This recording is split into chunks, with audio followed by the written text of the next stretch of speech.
Om Swastiastu, perkenalkan nama saya Ika Surenata dengan NIM 058120686, jurusan Ilmu Hukum Fakultas FISIP Universitas Terbuka. Pada kesempatan ini, saya akan mempresentasikan mengenai mengaktualisasikan catur Prusarta dalam kehidupan di era digital. Di tengah perkembangan teknologi dan media sosial yang sangat pesat, manusia semakin mudah memperoleh informasi, hiburan, dan peluang ekonomi. Namun di sisi lain, era digital ini juga menghadirkan tantangan moral dan spiritual. Oleh karena itu, konsep catur Prusarta menjadi pedoman penting agar kehidupan tetap berjalan seimbang. Saya akan membagi menjadi 5 topik utama. Yang pertama adalah deskripsi konsep catur Prusarta.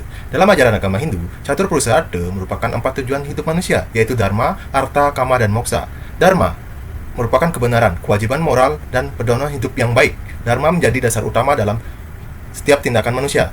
Artha adalah usaha memperoleh kesejahteraan atau kekayaan untuk memenuhi kebutuhan hidup secara benar dan bertanggung jawab. Yang ketiga, kama, berarti keinginan atau menikmati hidup baik secara emosional maupun material yang tetap harus dikendalikan oleh dharma. Yang keempat, moksa adalah tujuan tertinggi yang berupa kebebasan spiritual dan ketenangan batin.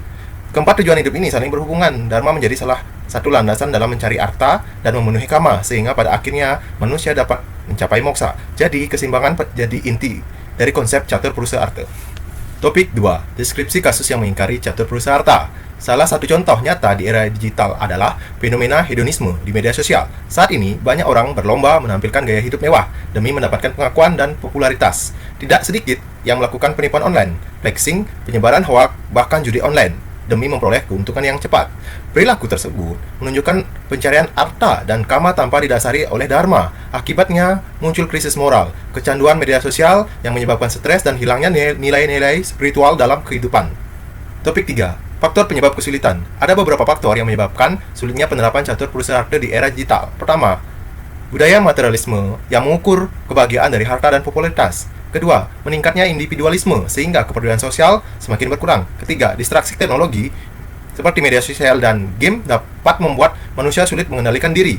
Keempat, lemahnya pendidikan karakter dan etika global. Kelima, minimnya kontrol diri sehingga manusia susah terpengaruh oleh keinginan yang saat.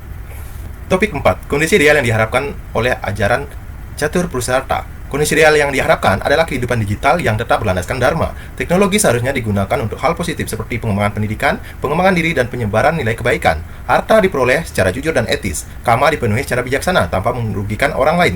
Dan manusia tetap meluangkan waktu untuk refleksi spiritual agar mencapai ketenangan batin untuk mencapai moksa. Dengan demikian, kemajuan teknologi tidak menjauhkan manusia dari nilai moral dan nilai spiritual.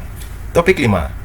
Norma atau aturan berdasarkan sumber sastra Hindu berdasarkan ajaran catur Prusarta. Dalam Bhagavad Gita, bab 3 sloka 19 disebutkan bahwa manusia hendaknya bekerja dengan tulus tanpa terikat pada hasil semata. Selain itu, dalam Manawa Dharma Sastra dijelaskan bahwa dharma adalah pedoman utama dalam menjalani kehidupan. Ajaran tersebut menegaskan bahwa pencarian kekayaan dan kenikmatan harus didasarkan pada nilai kebenaran dan pengendalian diri sehingga kita mencapai tujuan kita sebagai umat manusia, yaitu ketenangan untuk mencapai moksa.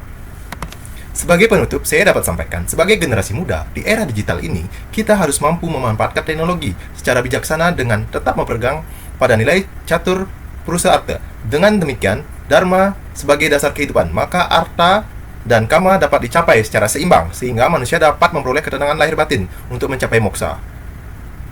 Akhir kata saya ucapkan, Om Santi Santi Santi Om.